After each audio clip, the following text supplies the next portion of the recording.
rupee fall is influencing stock market so much? You must really go little deep into the last couple of years pattern. See, our rupee was trading at 17.50 in 1990, and today it is at 60 rupees. That means we have depreciated 346% in almost last 23 years. And the major drop has come between 1990 and 2000, and then thereafter post 2006-7, very close to the Lehman period. Again, it is took a huge beating.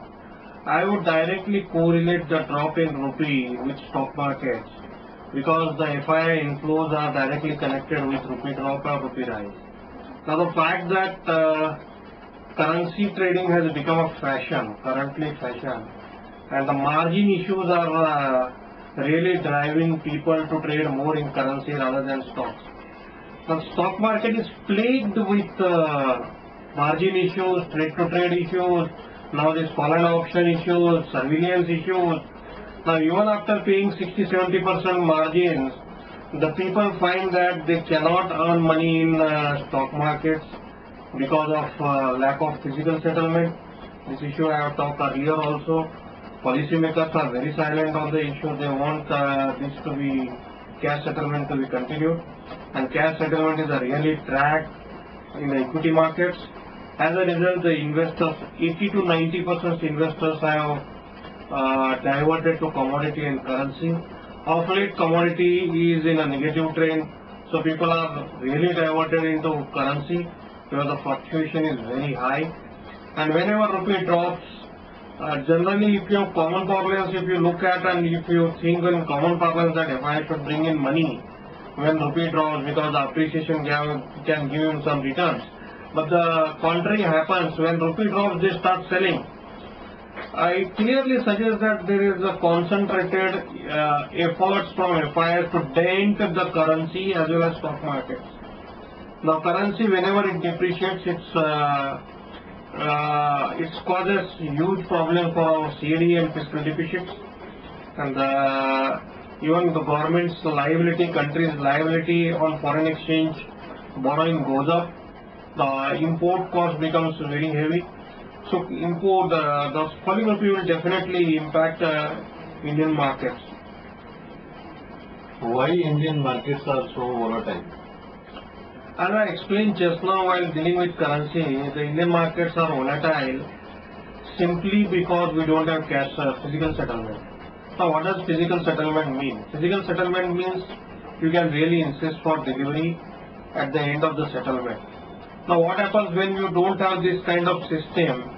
Some FIIs, along with some operators and some DIIs, some HNIs put together, they can control the derivative market, they can vitiate the prices by 30 to 50% in one settlement.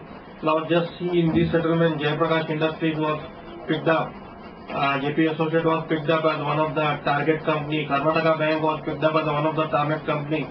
The stock price crashed from 160 to 60 rupees, a 60% crash. Same thing cannot happen globally. It can happen only in India because nobody is there to ask for delivery. So volatility will remain high in Indian markets since physical settlement is not there.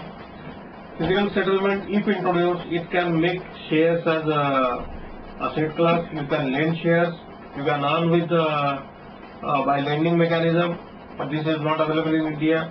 So you have to live with the present state of system. Now, as far as volatility is concerned, look at the last 4 years pattern. Every time Nifty has corrected, it has crashed 11%, 10 to 11% at a stretch. This is only an Indian phenomenon. Nowhere in the world you can see this kind of crash. Market gives corrections, but not the kind of corrections we see in India. And this has really damaged the sentiments of Indian investors, and they have deserted Indian stock markets. What is the holding of retail investors? Yeah, this is a good question. I think one has to analyze this data very carefully in order to understand how the markets are going to behave. Now, I would compare the current retail investors holding with regard to retail investors holding as on December 2007, when we were at the peak, that is 21,300 shares. That time investors had 15.6% holding in India. Today I think they are below 5%. What is your forecast on market?